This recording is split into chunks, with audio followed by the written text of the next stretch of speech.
Happy New Year to you all. Now this is a bit of a spontaneous video. It's actually New Year's Eve today, so I'm recording this and hoping to get it uploaded in the next couple of hours. So please accept my apologies if you were hoping to see me in some kind of echoey cave. That video is still to come on the regular show on Wednesday. I'd like to talk about 2016 and how my photography has changed and evolved and how YouTube has had a massive impact on my photography. I'd also like to go through a few of my favourite images from 2016 and talk about them, and basically sum up the year and then talk about going forward into 2017. So this year has definitely been a crazy one. I got engaged, I got married, I went to the French Alps, I went to Arctic Norway, I went to Zion National Park, I even met Ben Horn, photographed an active volcano, I have an image in the final of the outdoor photography competition of the year, I released a calendar, wrote an ebook, my house got flooded, I had a photograph purchased by National Geographic magazine. For kids. Organised workshops in Iceland, one of them sold out, I've got workshops and talks in Acadia National Park in October, I filmed a TV pilot which we're still working on and developing to pitch to networks, I finally started uploading regularly to YouTube, I took some great images and some not so great images. And all in all, it's been a crazy but fantastic year. So 2016 has been a really good year for my photography, and a lot of that is down to YouTube. Now, without sounding horribly cliche and cheesy, which really I can't avoid because it's going to, but it's not actually YouTube that has contributed to my photography, it's you. It's everyone. It's everybody who watches the videos, everybody who subscribes, everybody who likes and comments and shares and goes on Twitter, Instagram, Facebook. It all massively encourages me to get out, shoot more, go to new places. It's just, yeah, I have to say thank you to you, which I hate doing. It's not that I hate saying thank you, I just, when people talk on camera and say thank you to everybody, it's a bit cheesy, isn't it? It's a little bit cheesy, but it is genuine. I'm talking in an empty room to a piece of glass, but I know behind that glass is everyone. People who I recognise from the comments.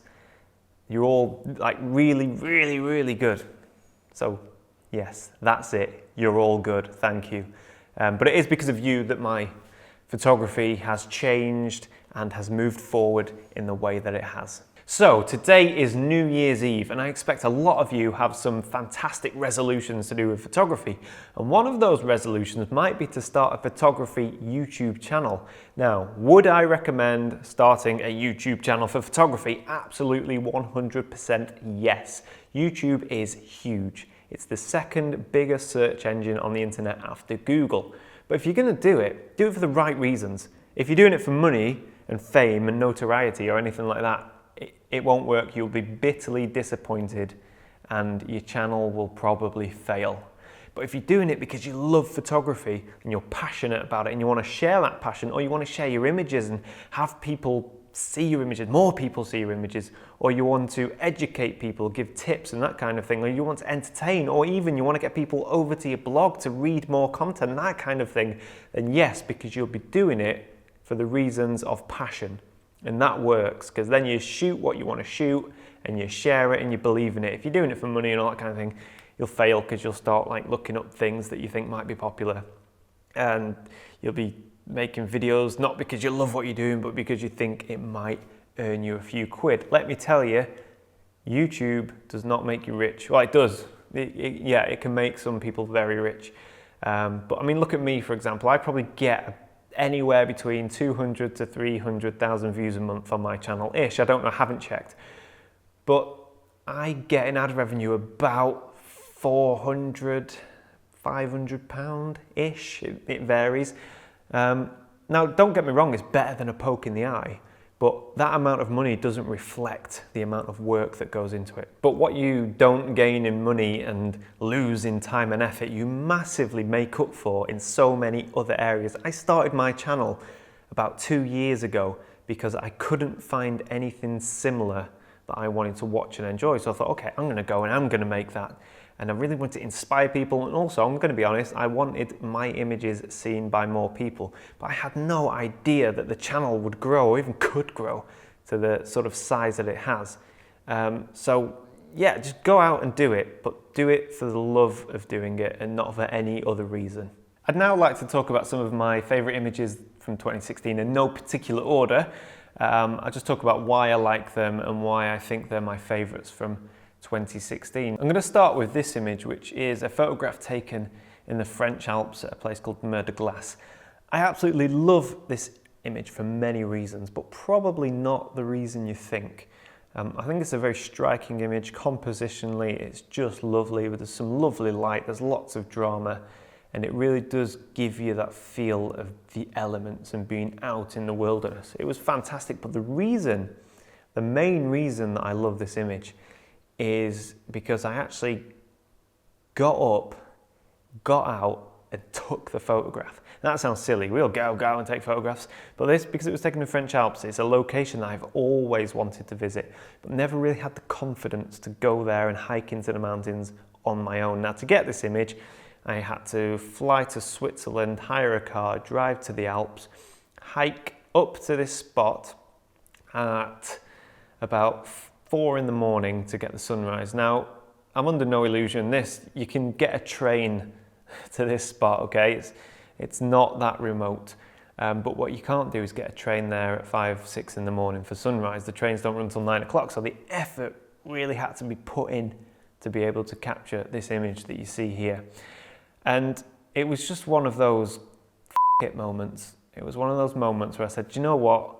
I'm just going to book the tickets and I'm just going to go and not worry about it. And that, I think, is a great attitude going forward into 2017.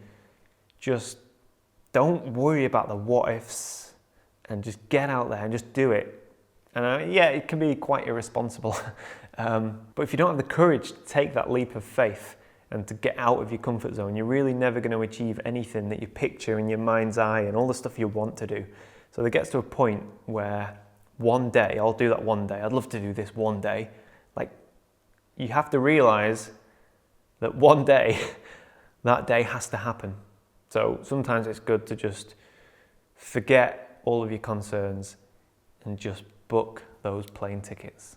Now, this image, this was photographed in Norway. Now I think this image, I love this image. I like it a lot because it really marks a change in my photography. Because like up until this point, I'm very much going for the dramatic light and the grand vistas and that kind of thing, which I still love to do and continue to do. But with this image, the day was so grey and so dull, and the wind was howling and the snow was snowing. It was just a really bad day to go out and try and take photographs, but I went out regardless, and I started looking closer at the landscape and looking for more abstract images and finer detail and the more intimate landscape image, that kind of thing. And I ended up with this, and I'm so proud of this image. And the bird landing on the apex of the house is just one of those things we dream of, but very rarely happens. And all in all, my efforts were really paid off. It's a great image. It's one of the first images I've sold as a print. So it does mean a lot to me, but I think the main reason, again, is it marks a change in my photography. Almost like growing up a bit, almost like moving up a level in my photography. And I don't mean quality-wise, but I mean maturity, not just going for the obvious image, but looking a little bit deeper into it. Now this image, I took this image about 4 or 5 weeks ago. Unfortunately, I don't film every image I take. Sometimes it's nice to just leave the video camera at home and go out with the camera and just be completely free and really, really get stuck into my photography. And this was one of those days. I thought, you know what, I'm not going to make a vlog today. I'm just going to go out and I'm going to shoot some images. And annoyingly, this probably will change as well. This is probably my favorite image of 2016. I absolutely love it. And the reason I love it, not only because it's quite a striking image, but you really have to look at this photograph. You really have to look at it and try and work out what the hell is going on. What is it?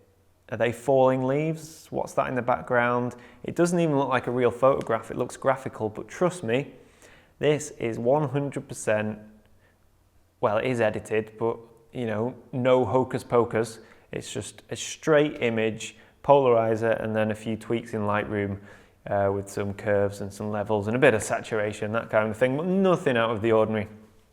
And what this actually is is a still pool of water in a deep slate quarry. And what you're looking at is the surface of the water, and all of the leaf litter from the trees above has fallen and resting on the water. And the quarry you see in the background is actually the reflection of the slate quarry wall, which is above the water. So it's a photograph of basically a puddle reflecting a wall. But it just works so well. It's definitely one of my favourite images. And I can't wait to get this properly printed on some super high gloss paper. I think it's going to look fantastic. That's more for 2017. But yeah, absolutely love this image. This is another favourite of mine. This was photographed in the Narrows in Zion National Park. I'm going to massively credit this image to YouTube, because it was by watching YouTube videos of other photographers, in this case Ben Horn, who we all know goes to Zion every year, a couple of times a year, and does some fantastic work. But it was his videos that introduced me to Zion. I didn't even know what Zion National Park was 2 years ago. Never even heard of it. But when you start to watch other people's work and look at other people's work, they give you ideas and inspire you and open your eyes to new locations that you would have never thought of. So after watching Ben's videos for the past year or so, I really thought I need to go to this Zion National Park. What is this place? So I did it.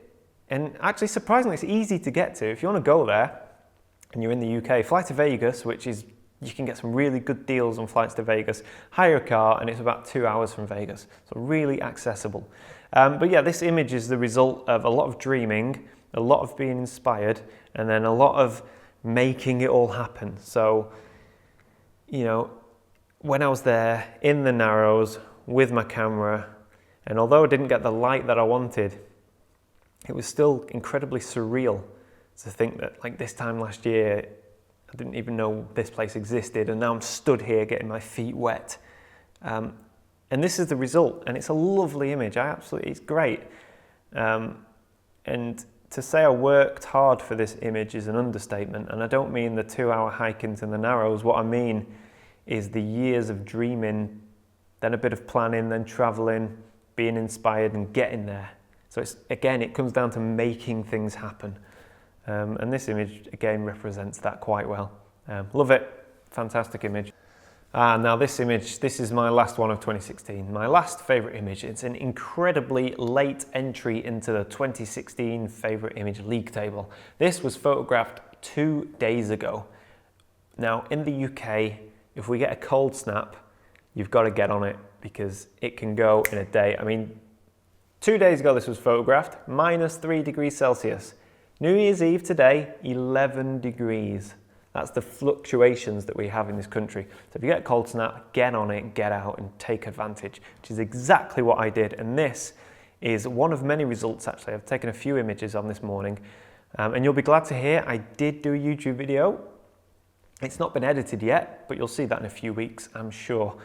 But I just love this image. It feels exactly like it was on the day.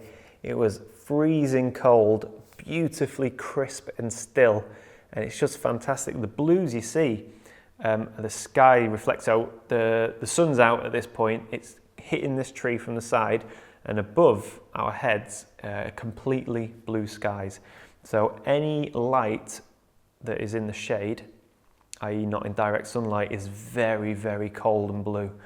And I'm really happy that I managed to capture that in an image. And at the moment, although this may change because it's only a couple of days old, but as it stands, this is definitely one of my favourite images. So with all that said, it begs the question, what is in store for 2017 for me? Well, not a lot, to be honest. I've got my workshop in Iceland in July. The first week sold out. It sold out really fast, so we put on a second week afterwards. So there's now 2 weeks. I'm also doing another workshop type thing in Acadia National Park in Maine, USA, which is part of the Out of Chicago Photography Conference, where I think it's like a week long, and there's lots of seminars, lots of talks, lots of going out and taking photographs. So I am going to be a part of that. I'll stick links in the description below if you want to see more about that and more about Iceland. It's all in the description. What else for 2017?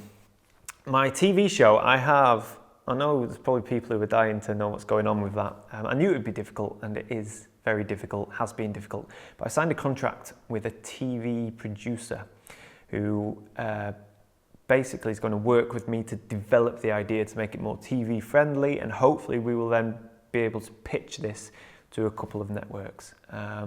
So it is still slowly moving forward, which I always knew it was going to be slow, but it hasn't fallen on its arse just yet. So there's still a bit of hope. What else? Oh, my house flooded. So I need to rebuild my office. At the minute I don't have an office, which is why I'm here in my studio, which you may think, well, why isn't that your office? It's just not, it's different, separate entities. So I'll be rebuilding my office, no doubt making a nice video out of that too. But that's it, I don't have any major trips planned in or booked in or anything like that. I like to keep things flexible so that if I get inspired or if something happens, I can just get up and go. So I like to keep things loose. Oh wait, one more thing for 2017. I have ordered a 5x4 field view camera, I think that's what they're called, a large format camera, inspired by Mr. Ben Horn and Justin Lowry. Now Justin, he is also a large format photographer, met him in Zion, and we went for a beer, we had a chat, and he just really pushed me over the edge into getting a large format film camera. Now watching Ben and watching him work and looking at his photographs was like, oh man, I really want to achieve the quality and the look that he gets. And then speaking with Justin, he basically said, yeah, you should do it. You can do it. So I did it. I've ordered a film camera, large format 4x5. That should be with me in January. So that is going to be interesting. There'll be some videos, lots of failure, and lots of me learning a new skill. So really excited for that. It's going to be fantastic. Don't worry though, it's not going to replace digital. Not possible. Both will have their place. I'd like to end this video by saying thank you to everybody who's watched my videos or engaged in some way, because it massively helps everything I do and it encourages me to do more. So thank you so much. If you have any goals, aspirations or resolutions for 2017, my advice is to do whatever you need to do to achieve those goals. I'm going to use the example of me going to the Alps and taking that photograph of the glacier. Goals and challenges are relative, okay? So for some people, going to the Alps taking a photograph might just seem like a doddle and not a challenge. For me, that was a challenge to actually have the confidence to go there and hike into the mountains on my own and do it all by myself and invest the money in doing it as well. That was a challenge for me.